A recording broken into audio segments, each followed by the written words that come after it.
Hola, soy María José Ferrada, escritora chilena, y voy a presentar How to Order the Universe, mi reciente y primera novela para público adulto y que este año apareció en Estados Unidos por Tin House.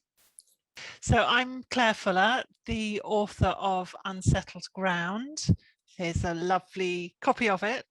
And I live in England, in Hampshire. I was born and grew up in Oxfordshire. And yeah, I moved just a few counties further south. And so I've been here for quite a long time. I'm Eman Quotah. I live in Rockville, Maryland. I was born in Jeddah, Saudi Arabia, and I grew up in Jeddah and Cleveland Heights, Ohio. My book is Bride of the Sea. It's a novel about a Saudi American family over about 4 or 5 decades. I'm Vinod, Busjeet. I grew up in Mauritius in the Indian Ocean, spent a year in Madagascar, then came to the US to study. And after 29 years in banking, economic development, and diplomacy, I wrote Silent Winds, Dry Seas. And I look forward to discussing this novel with you. My name is Shinie Antony. I'm from India. I belong actually to South India, Kerala, but I was born and brought up in Bombay and New Delhi, which is where I did all my studying and growing up. Right now, I live in Bangalore, where I am co-founder of the Bangalore Literature Festival and director of the Bengaluru Poetry Festival. And my latest book, which was written in 2017, is called The Girl Who Couldn't Love, published by Speaking Tiger.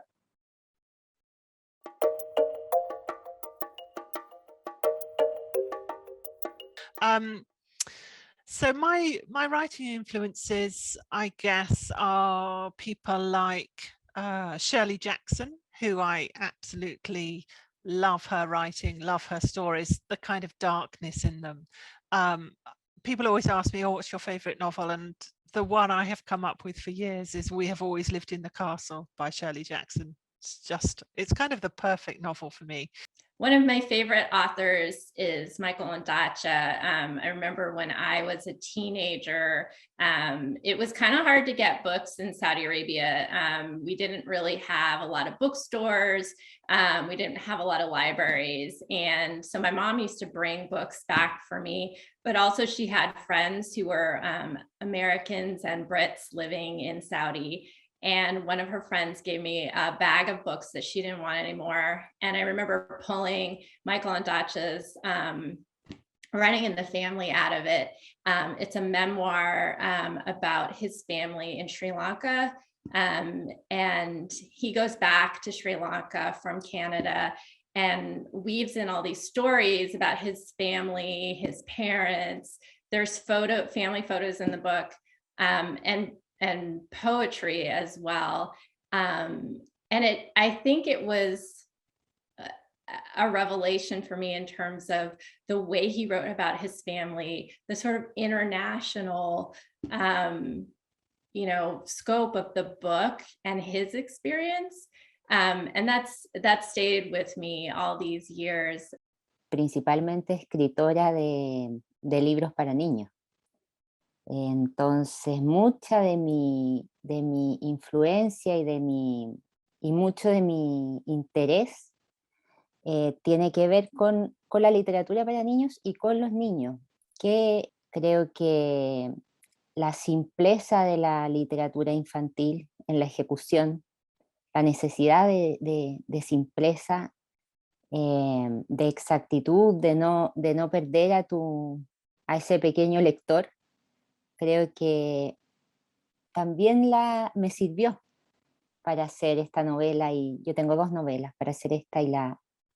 But then I read hugely. I probably read, I don't know, a couple of books a week maybe. And my husband and I actually have a project where we choose a collection of short stories, and then we read one to each other each night. And we obviously get through a lot of books that way, but explore an awful lot of different short stories and different authors. Yo tenía un tío que tenía una biblioteca y decidió desarmar su biblioteca, regalarla. Y agrupó los libros por país, y a mí me correspondieron los libros japoneses. Y la lectura de los libros japoneses tuvo un gran impacto en mí, que pensé que iba a durar un poco tiempo, pero me ha acompañado durante los últimos, diría que 20 años, por lo menos, casi 30 años. As far as influences are concerned, it is very difficult for me to pinpoint because my reading tastes are eclectic, you know. As for the different forms I write, I mean, I wrote poetry and I wrote fiction. I would say I view it as literature. That's my approach to it. For instance, even let's say if I could put my poems to music, I would probably have some musical notation in the novel. So I would say it's a novel that I treat as literature.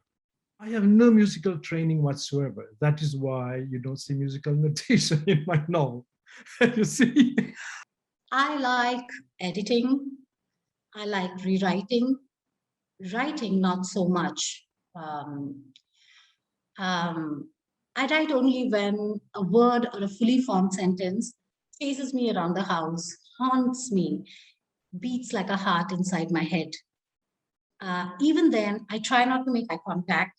I know these are false starts, like false labor pains, but when I try to rest and be away from that sentence or a plot idea, sometimes the whole thing gets clearer and the coloring starts to come in, the detailing starts to come in. But still, I would say 95% of the time, I manage to get away because, after all, it's only a story, it's fiction. It does not save lives. This is not to say that writing is a mystical process, but rather that most of writing gets done inside your head much before you sit down to type it.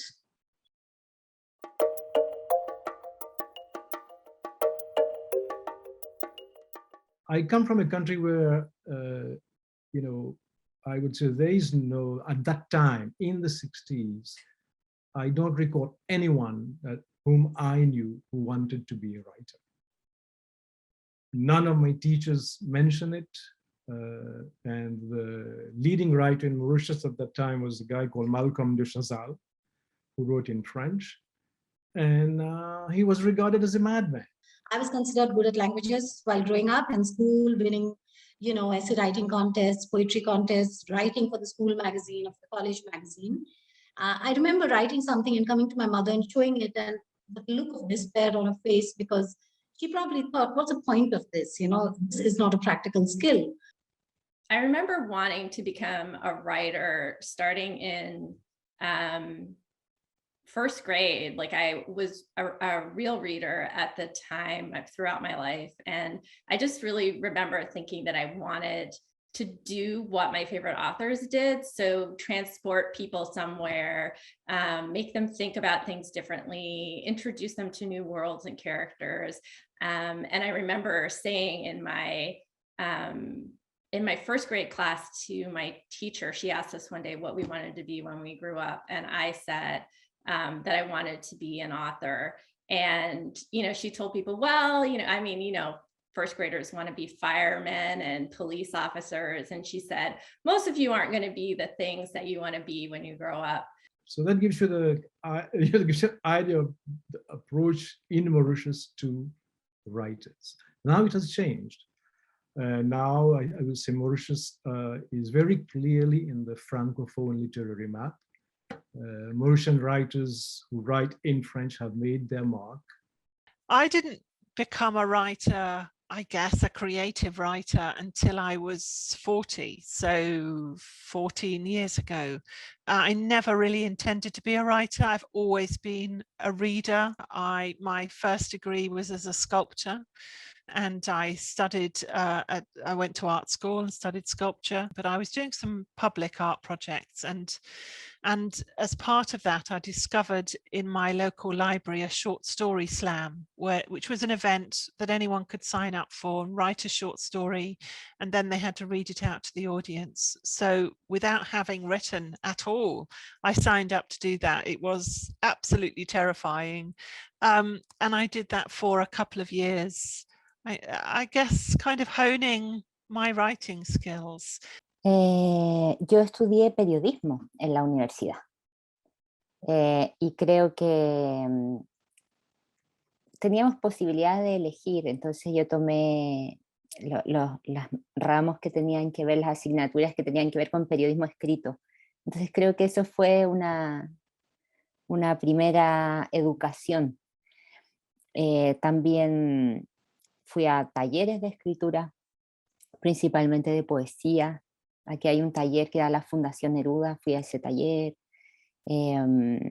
Y creo que el resto fue lecturas personales, asociarme a bibliotecas, ir buscando. But all I remember is that alliteration and any form of poetry, nonsense rhyme, the Pied Piper of Hamelin, any poetry would just give me a high, like it was some illegal drug, And I think I went on to become a journalist, and I aspired to be a stand-up comedian within the family, always being asked to explain the punchline.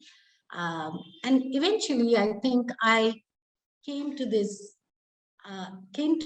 point where I realized that communication is not easy, because the gap between what you want to say and what you end up saying is huge. And always, our evolution is towards bridging or narrowing that gap. En Chile, para ser escritor, creo que se necesita lo mismo que, si bien hay ahora carreras orientadas como a la escritura creativa, creo que, no sé si un estudio universitario podrá volver a alguien escritor. Yo creo que la escritura también tiene que ver con una necesidad muy profunda de escribir, de leer. Creo que tal vez pueda ayudar ese tipo de estudios, no lo sé. Pero lo mismo que en todas partes, la lectura, el ejercicio de la escritura, estar constantemente escribiendo y también observando, escuchando lo que pasa, ¿no? Alrededor. But I think a lot of what I learned about writing, it comes from reading books. It comes from just sitting down and doing it. For novelists, you're learning as you go. One of my favorite writing teachers said, when you write your first novel, you're learning how to write a novel at the same time that you're learning how to write this novel. And that's one of the things that's both frustrating and wonderful about writing long form fiction, is that you're never gonna have it completely known. You're always going to be learning.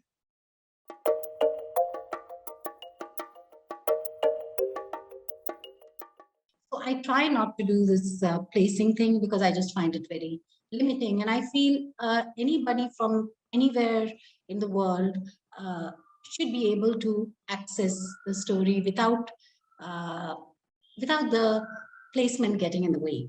I know there are stories where the placement is extremely important, but none of my stories have that.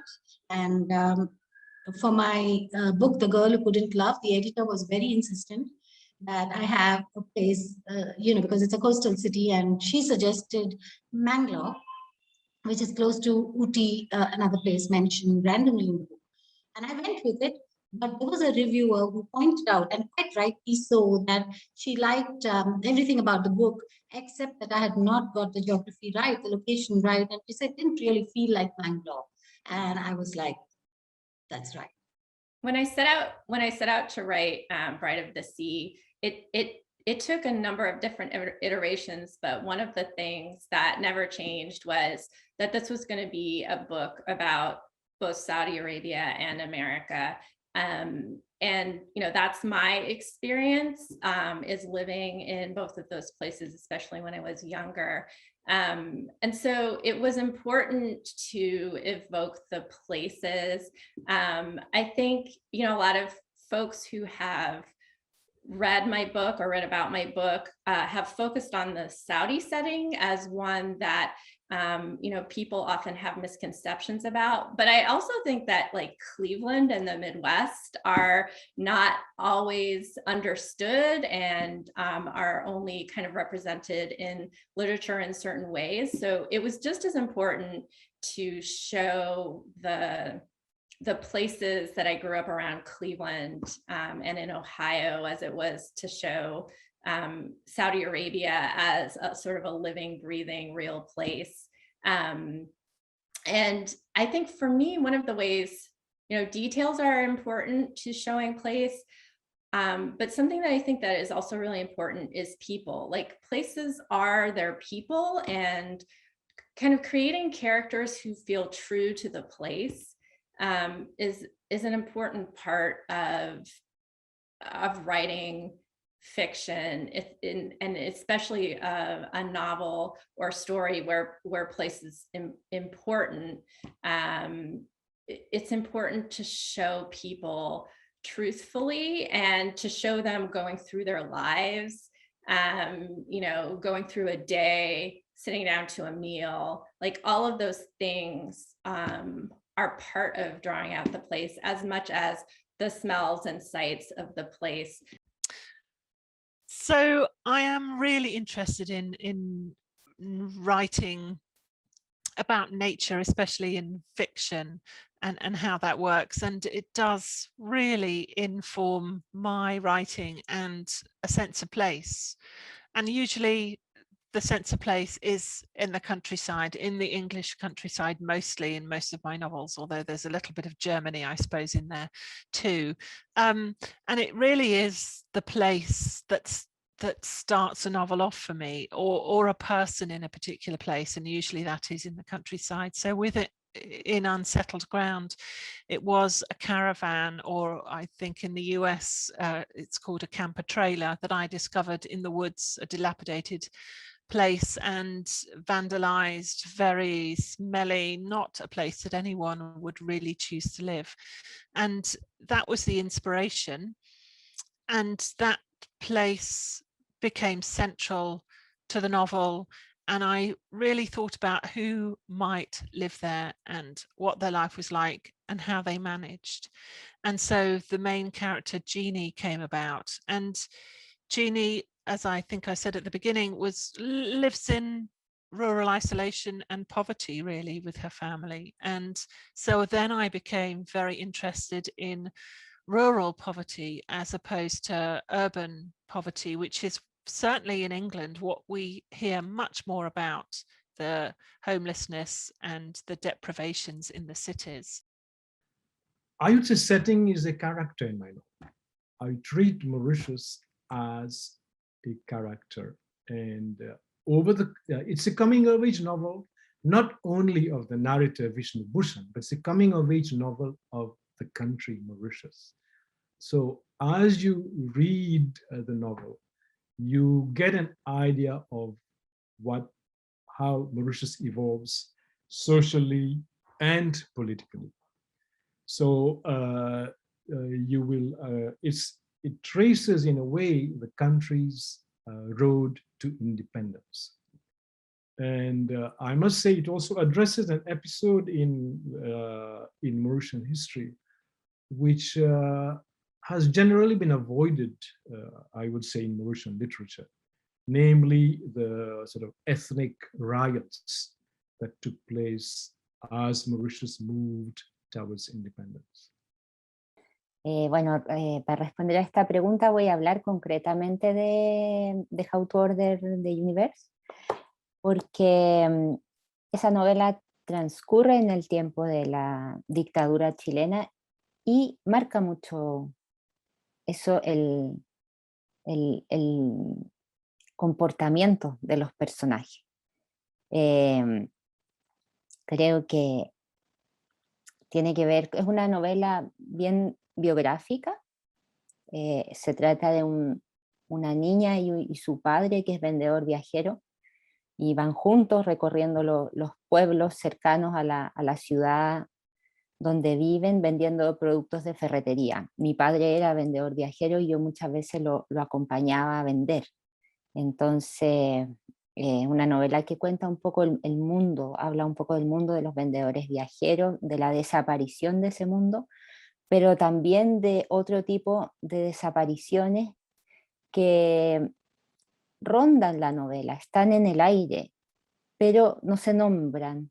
¿Por qué?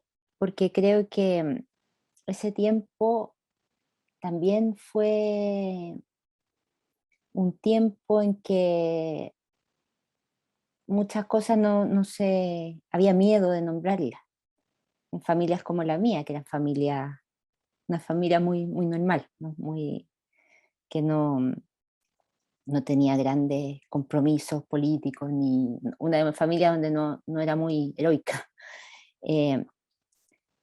Y creo que había sobre todo una percepción desde los niños de que algo pasaba, algo grave pasaba, pero no sabíamos qué. Que construíamos a partir de retazos, de pedacitos de conversaciones o de escuchar las noticias o de los mismos gestos de tristeza o de pasmo que observábamos en los adultos. Eso yo intenté traspasarlo a la novela, ese silencio incómodo que estaba en todas las mesas, estaba en el aire en ese tiempo. Creo que por lo mismo mi generación tiene una forma tal vez de decir diferente a las generaciones actuales, porque había un miedo en el decir que sin querer aprendimos. ¿Sí? O pensar que si decías algo podías cometer un error. Si ibas donde el vecino y contabas lo que habían estado hablando en tu casa, podías cometer un error. Entonces había como una propia regulación que yo intenté que traspasara a esta novela.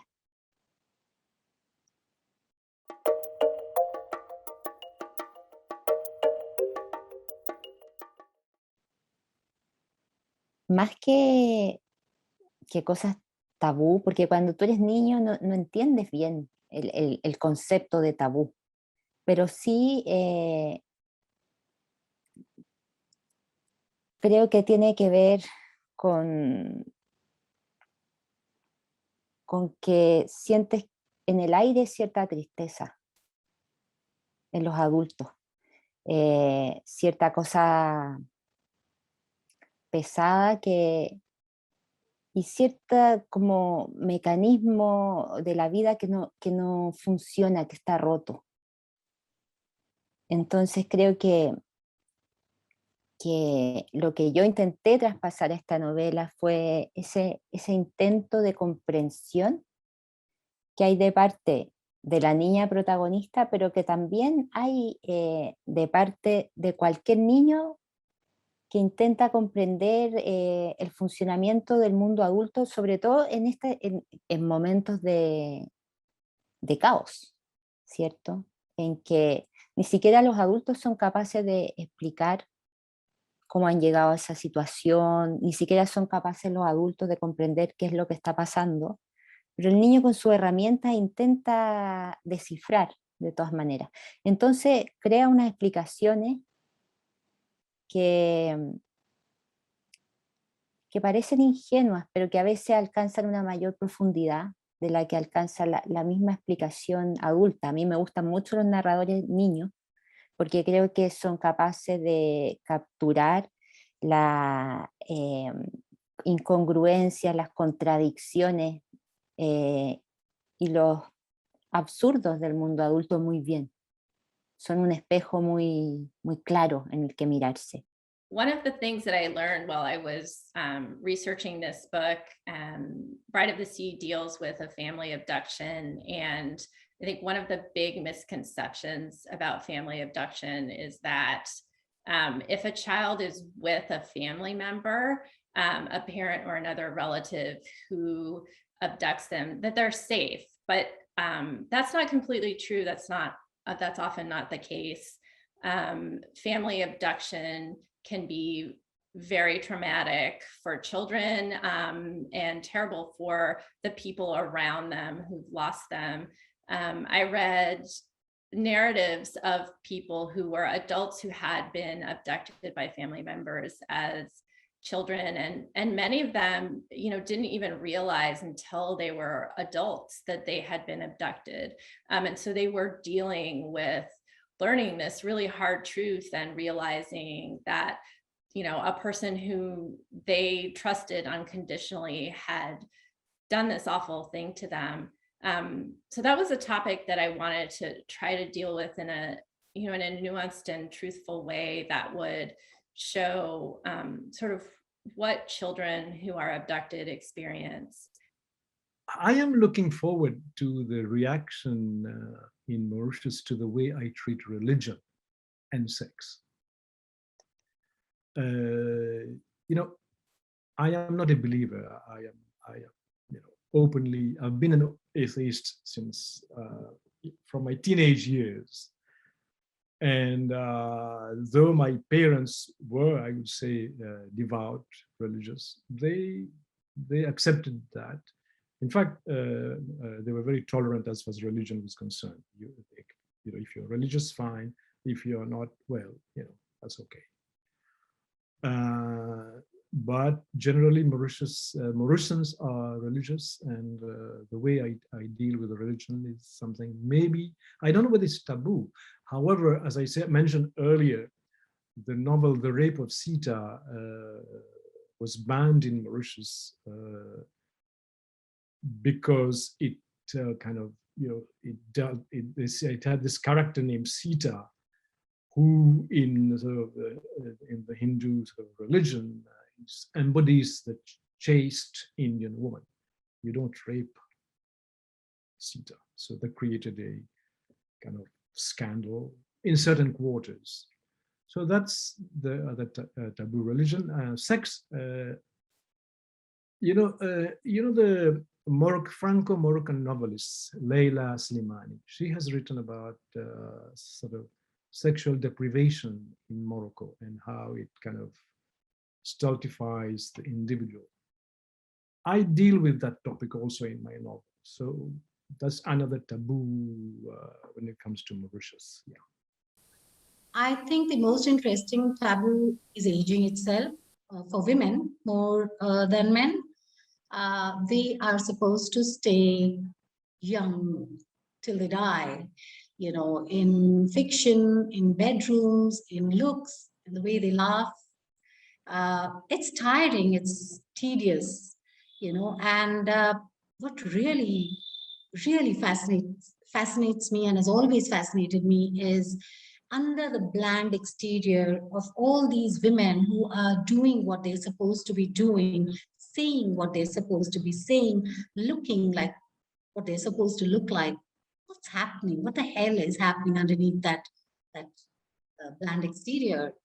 And what I discovered is it's dynamite, and there's a whole world in there which you can forever be studying. Some of the other topics in the book, I think, kind of showing life in Saudi Arabia for women especially. I think that's something that people who have not been to Saudi Arabia or who've only read about it, don't understand. And there's a lot of misconceptions. It's true that women's lives there can be curtailed in a lot of ways, especially during some of the periods that the book deals with when women couldn't drive there. Some things have changed recently in terms of the guardianship laws and driving. But one of the ways I wanted to show that was through a character who was kind of like my grandmother, in the sense that my grandmother was illiterate. She grew up in a time when many women weren't educated in Saudi Arabia. She had 12 children. She was married at a young age, as was my grandfather, who I never knew because he died around the time of my birth. But they also, you know, my grandmother lived in a country that changed so much over the course of her life, and where, you know, she was born into a poor country, and by the time she died, it was a much wealthier country.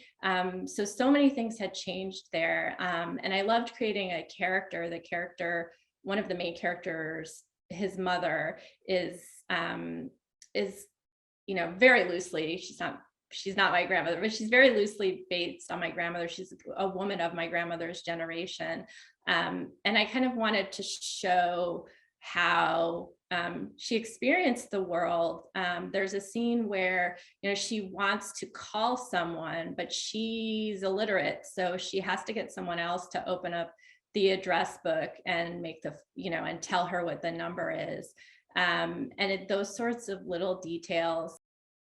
I don't really think about themes when I start writing, but by the time I've finished the first draft, those become much more evident to me. And because I'm not really a planner, I just discover the story as I'm writing. So by the end, I think, oh, well, this is what this story is about, and these are the themes.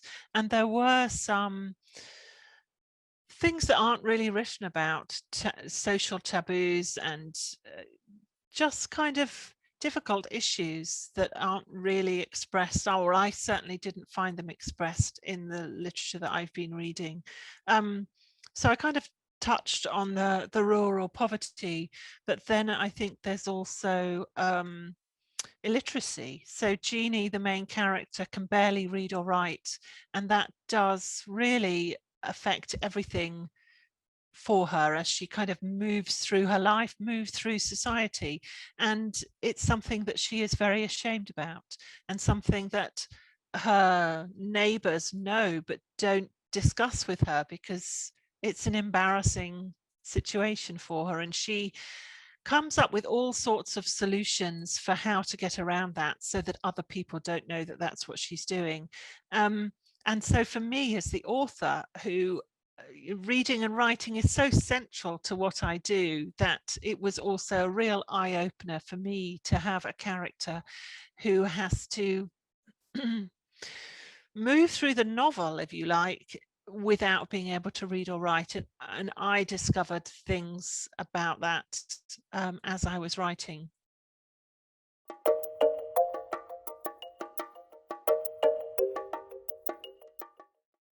This story really is all about family. So there are 51-year-old twins, Shinie and Julius, and their mother Dot, who died at the beginning of the novel. But they were, when she was alive, they are a real tight unit.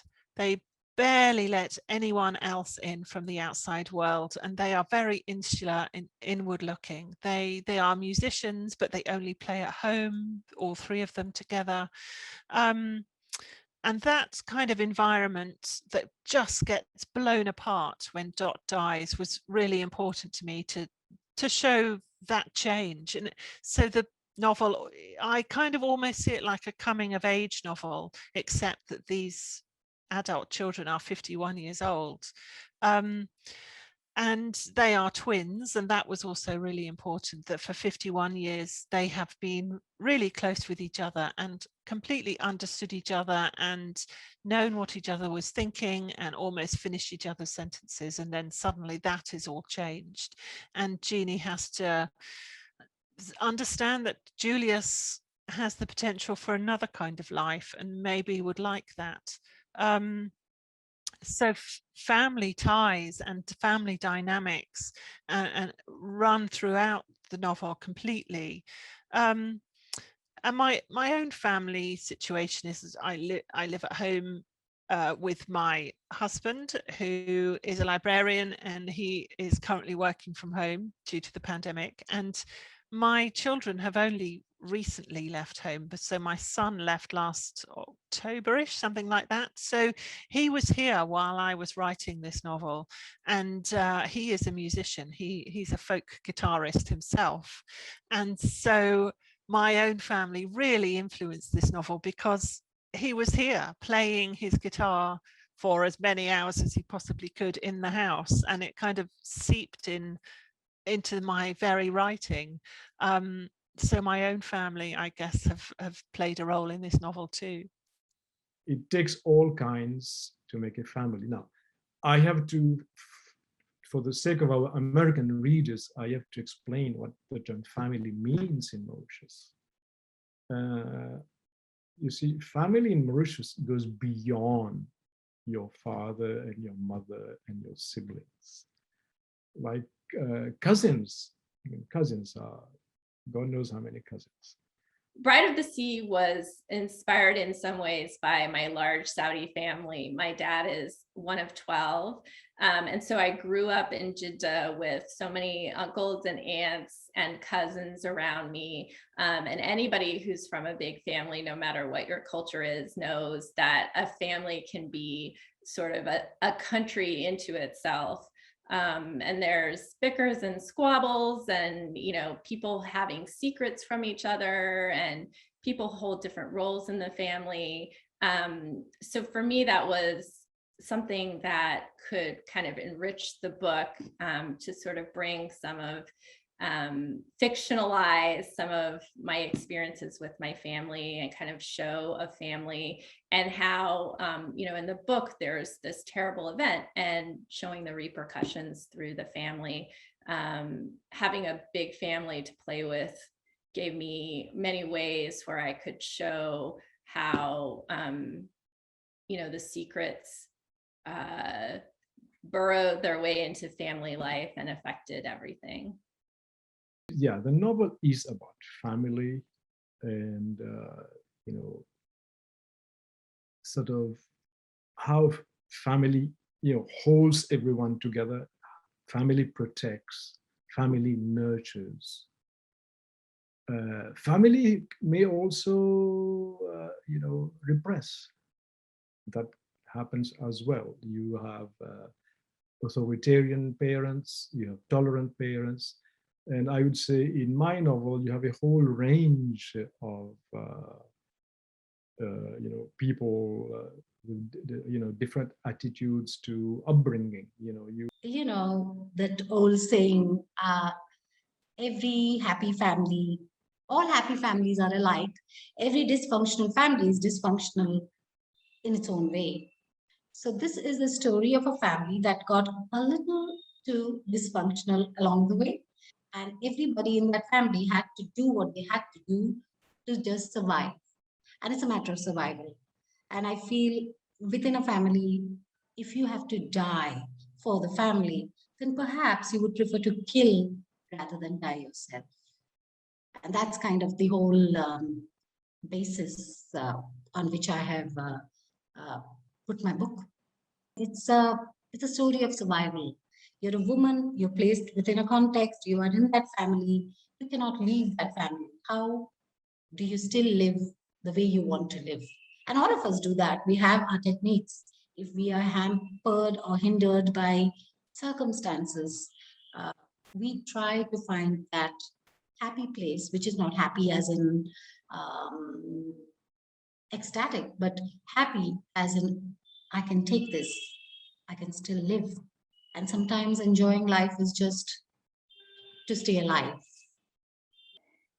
Bueno, lo que me interesaba en esta novela en específico era ver como un dolor colectivo, como un dolor de país o un quiebre de país, termina impactando las estructuras más pequeñas, termina impactando un oficio, termina rompiéndolo, ¿cierto? Termina rompiendo, impactando, quebrando una familia. Los afectos entre esos miembros de la familia también terminan por verse afectados, impactados por este dolor del que hablábamos, que está en este daño que está en el aire. Y me interesa mucho en este y en otros trabajos la familia que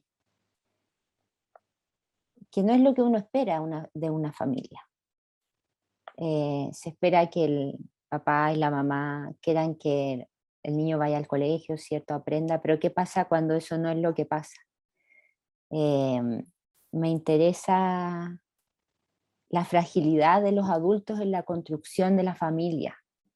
Creo que nos vemos muy presionados por la construcción de esas instituciones, por intentar construir una familia que funcione de acuerdo a lo que debería ser una familia, y a veces simplemente eso no se puede. Entonces, me interesan esas presiones. A veces cuando alguien tiene, por ejemplo, un mal padre o una mala madre, termina sintiendo que es el mismo el que falla en el sistema. Que yo fallo, ¿por qué? Si la madre siempre es buena, si el padre siempre debería ser un padre cariñoso, ¿por qué? I have to say the book started as a memoir, since you asked how does my experiences shape the novel. I would say that it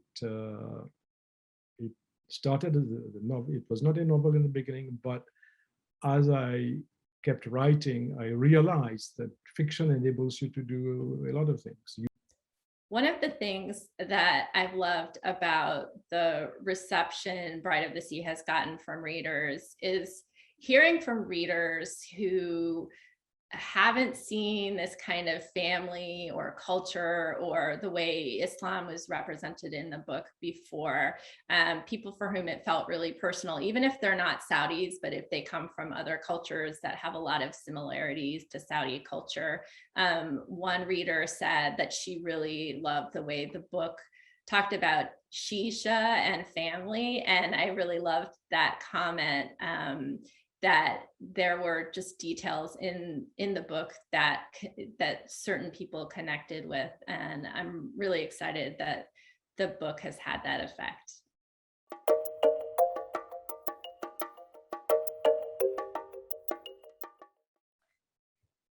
Bueno, en Chile estamos ahora viviendo un proceso político muy interesante. Está habiendo cambios que no habíamos visto en los últimos 30 años. Estamos escribiendo una constitución nueva que se está escribiendo con ayuda de las personas que fueron elegidas democráticamente por la misma ciudadanía. Entonces, estamos esperando hacer cambios que ojalá impacten, así como una situación de crisis, una situación de quiebre, una situación dolorosa puede impactar hasta el más pequeño de los miembros de una familia, o puede impactar un oficio, como el caso en esta novela de los vendedores. Yo espero que ese cambio que estamos viviendo también tenga ese impacto, pero positivo, que realmente nos entregue las posibilidades de vivir un poco mejor, de solucionar tantos problemas que tenemos nosotros acá de desigualdad, de educación, salud, que todo eso se pueda arreglar, mejorar, no arreglar, pero de a poco mejorando para que vivamos mejor. And hopefully, as I write, I keep reminding myself of what Vladimir Nabokov said. A writer has to sort of delight, instruct, and enchant. Now, to enchant takes special skill. I mean, you aim for that, but whether you achieve it or not that's a different matter. However, my goal was to write a story that people want to read, and in the process, use it to illuminate themes that are of concern to me. Yes, I'm Vinod Busjeet. I've lived in the United States for the last 50 years. I'm originally from Mauritius, and this is the book. This is The Silent Winds, Dry Seas is my novel, and I hope that those who are watching this enjoy the book. So I'm Claire Fuller. I've been talking about Unsettled Ground out with the Tin House, and it's been really delightful to speak to you. And if you pick it up, I hope you really enjoy it and maybe fall in love a little bit with Jeannie Cedar. Bueno, soy María José Ferrada y me despido desde Chile invitándolos a leer How to Order the Universe, publicada por Tin House. Shinie Antony from India, Bangalore. The Girl Who Couldn't Love is my novella. Read on, read on, read on. That really is what I do. And I enjoy it much more than writing, just reading. Thank you. This is Eman Quotah. I'm the author of the novel Bride of the Sea. Thank you so much to Fall for the book for having me. It's been great to be part of this international conversation.